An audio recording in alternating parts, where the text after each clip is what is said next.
그리고 이런 경우도 있죠. 회사에 입사한 지 뭐 얼마 안 됐을 때, 뭐 내가 아직 일이 능숙하지 못했을 때, 그럴 때 일을 잘 못하거나 몰라서 배워야 할 때 자꾸 상사한테 그렇게도 말을 하게 되는 거예요. 동료에게도. 아, 제가 잘 몰라서, 이걸 제가 이렇게 해서 너무 죄송해요. 제가 다시 해볼게요. 죄송합니다. 죄송합니다. 저는 정말 죄송한 게 많은 사람이었던 것 같아요. 그 죄송합니다라는 말을 할 때마다 저는 뭔가 내가 굉장히 큰 잘못을 한 것 같은 느낌을 받았어요. 네. 제가 죄인이 된 것 같은 느낌? 그리고 앞으로 한 발짝도 나가지 못하는 듯한 느낌을 받았어요. 하지만 그게 저는 굉장히 제가 예의 있는 사람이라고 생각했었던 것 같아요. 먼저 죄송하고 가는 이게 예의라고 생각했던 것 같아요. 근데 언제부턴가 제가 마음이 아프더라고요. 나는 왜 맨날 이렇게 잘못한 사람이어야 되지? 나는 왜 맨날 이렇게 죄를 짓는 사람처럼 있어야 되지? 라는 생각이 들고 죄송합니다라는 말을 꼭 필요할 때 아니면 쓰지 말자라고 다짐을 하게 됐습니다. 물론 죄송합니다라는 말이 당연히 꼭 필요한 상황들이 있어요. 하지만 쓸데없이 죄송합니다라는 말을 너무 많이 쓰지는 말자. 그럼 이 말을 어떤 언어로 내가 바꿔야 할까? 저는 고맙습니다 라는 말을 대신하기로 했어요. 이런 거예요. 길을 물어볼 때 이제는 요즘은 행인분들께 당당하게 길을 물어보거든요. 흰지팡이 딱 들이밀면서 그때 실례지만 제가 시각장애인이라 뭐 어디 치과를 못 찾고 있는데요. 혹시 좀 알려주실 수 있을까요? 그럼 거의 대부분은 굉장히 친절하게 알려주세요. 그래서 저기에요 이렇게 얘기를 해주셨을 때 정말 고맙습니다 이렇게 죄송합니다만 뺐는데도 제가 저를 굉장히 조금 더 사랑하는 느낌을 받게 되었고요. 상대방도 아마 마찬가지였을 거예요. 내가 이 사람에게 도움을 주었구나. 내가 이 사람에게 힘이 되었구나를 느끼면서 서로 헤어지게 되었어요. 상사, 동료, 회사에서도 마찬가지예요. 제가 잘 못해서 죄송합니다가 아니라 저에게 이렇게 알려주셔서 고맙습니다. 저를 이렇게 가르쳐주셔서 감사합니다. 저는 죄송한 사람이 아니라 배우는 사람이 되었어요. 이 일을 하기 위해 노력하는 사람이 될 수 있었어요. 나를 좀 더 사랑하는 언어로 내 언어를 바꾸었더니 내가 나를 받아들이는 게 바뀌기 시작했어요. 이거는 정말 오늘 당장 실천하실 수 있는 거예요. 누구에게 죄송합니다라고 말하기 전에 한번 고맙습니다를 말할 수 있게끔 말을 바꿔보는 것.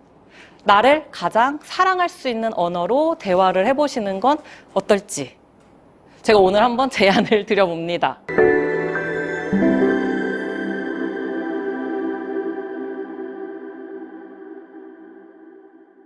제가 준비한 이제 마지막 이야기를 드리려고 해요.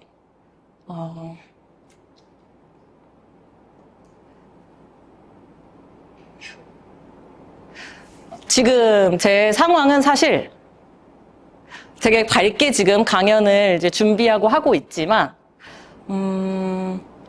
번아웃도 참 자주 와요. 물론, 천방지축 새 아이를 양육하는 것만으로도 상당히 자주, 번아웃이 오기도 하고, 어디로 뱉어야 될지 모르는 짜증과 화도 사실은 제 속에 정말 가득해요. 특히, 걷잡을 수 없이 치료법도 없는 제 눈과 제 시력에 대한 화가 사실은 가장 많아요. 그것 때문에 정말 많이 예민해지는 그런 상태예요. 그런데 이건 제가 고칠 수도 없고 바꿀 수도 없고 저에겐 사실 결코 출구를 만날 수 없는 캄캄한 터널과도 같은 상황이고요. 제가 절대로 오르거나 부술 수 없는 막다른 벽을 만난 기분이에요. 사실 시각장애 아니더라도 우리는 원래 비장애인들도 일상생활을 살면서 누구나 좌절을 경험하고 절망도 하고 상실을 겪기도 하고 그렇잖아요. 여기에 플러스 알파로 저는 이제 시각장애라는 것 때문에 내일 아침에 눈을 떴을 땐 혹시라도 보이지 않을까 봐 매일 밤 두려움을 안고 자기도 해요. 병원에서는 50대쯤 되면 완전히 시력을 잃을 거라고 네, 이야기를 합니다. 그 완전히 시력을 잃는다는 게 어느 정도냐라고도 여쭤봤어요.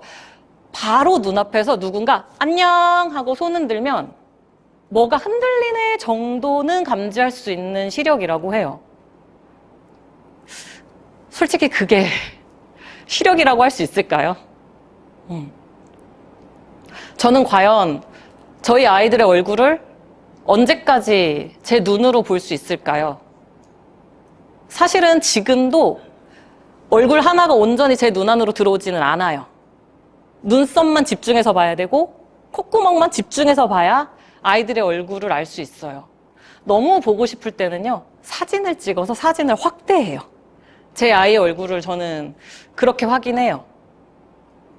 상처가 나도 저는 알 수가 없어요. 엄마 밴드 붙여주세요 하고 달려오는데 이게 그냥 장난으로 밴드가 붙이고 싶은 건지 정말 다쳐서 여기가 아프니까 밴드 붙여주세요 하고 달려오는 건지 알 수가 없더라고요. 어디에 호 해줘야 될지도 모르겠어요. 저에겐 정말 막막한 삶입니다, 사실은.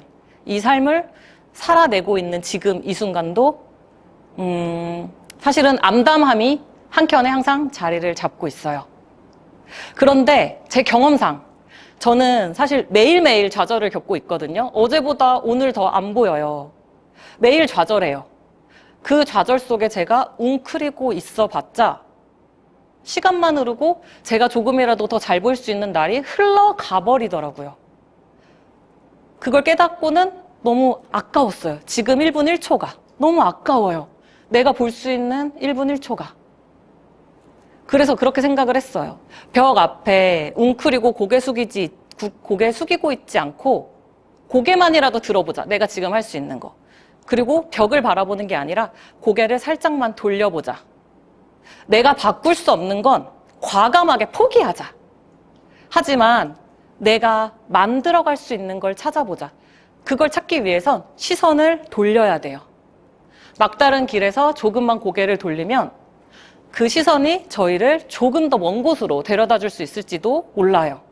그렇게 저는 제가 평범한 삶을 살 줄 알았음에도 이렇게 갑작스럽게 작가 유현진이라는 이름을 갖게 되었고 여러분 앞에서 강연도 하게 되었습니다. 이런 날을 꿈꾼 적은 있지만 이걸 정말 제가 이룰 거라고는 기대하지 못했던 것 같아요. 그렇게 제 자신을 막다른 길 앞에 웅크리고 있게 놔두지 않고 다른 곳을 바라보고 그곳으로 가기 위해 한 발짝이라도 시작하는 그 힘. 타오르는 불꽃 같은 열정은 아니에요.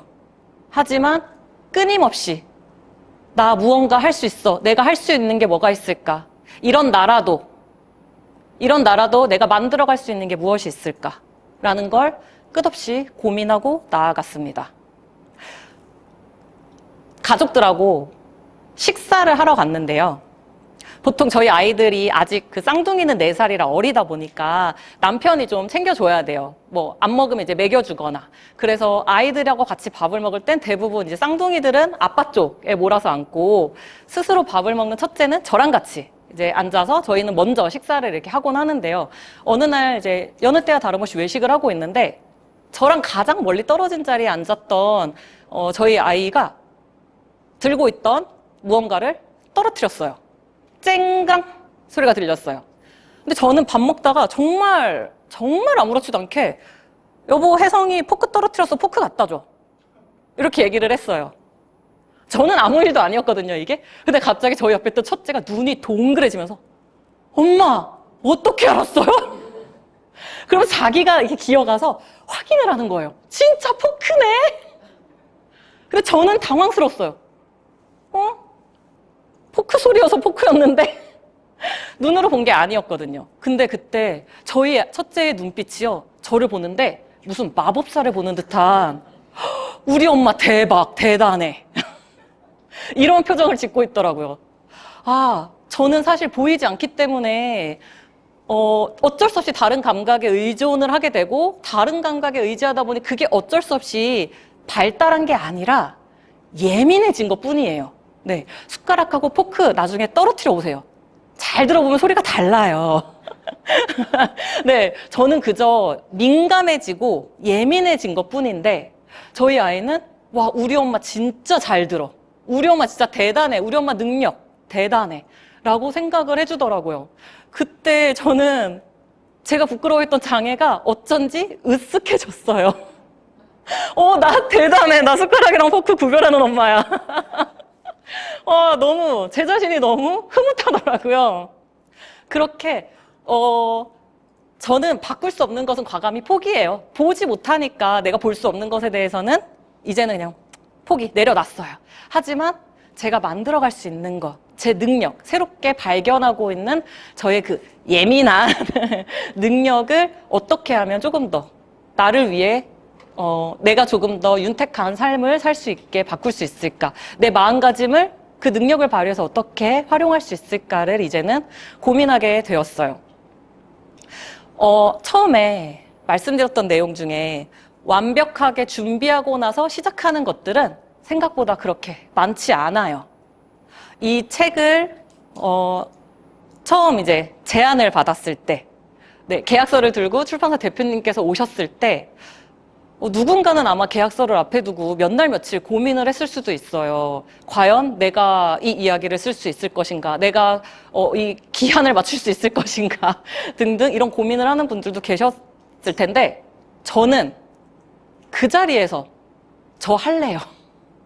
일단 시작했어요. 일단 저 할래요. 해볼래요. 준비는 하나도 되어 있지 않았어요. 하지만 숯불 같은 열정을 가진 저를 믿고 저는 일단 시작했습니다. 일단 시작하고 나니까 방법을 찾게 되더라고요. 어떻게 해야 되지? 어떻게 내가 할 수 있을까? 내가 노트북을 못하는데 노트북을 못하면 내가 글을 어떻게 쓰지? 그래, 태블릿을 사자. 태블릿으로 글을 쓰기 시작하는 등 일단 시작을 해보고 나니까 어떻게든 우리가 방법을 찾게 되더라고요. 앞서 말씀드렸던 우리 이야기 중에 저희 아이가 물컵을 쏟았을 때 있죠. 물컵을 쏟았을 때 그냥 아이에게 괜찮아, 실수할 수 있어 에서 끝내지 않아요. 괜찮아, 실수할 수 있어. 자, 이제 그럼 너 어떻게 해야 돼? 그럼 아이가 말하죠. 걸레 가져와서 닦아야 돼요. 그래, 맞아. 가져와. 그럼 아이가 이제 걸레를 가져와서 자기 스스로 이제 물을 닦아요. 저는 정말 좌절을 많이 겪었어요. 하지만 웅크리고 있던 저의 시선을 들게 한 건 바로 이 질문이었어요. 그래, 알았어. 그럼 이제부터 어떻게 하지? 이거 어떻게 해결하지? 내가 할 수 있는 거, 내가 만들어 갈 수 있는 거, 어떻게 하면 되지? 그렇게 저는 이 책을 그 질문에서부터 시작할 수 있었습니다. 그래서 이 책의 제목이 일단 시작하고 봄이 되었고요. 제가 오늘 준비한 이야기는 이렇게 거창하지 않은 누군가의 작은 시작에 대한 이야기였습니다. 혹시 이 강의를 듣는 동안 엽서에 쓰신 내용 한번 살펴보시겠어요?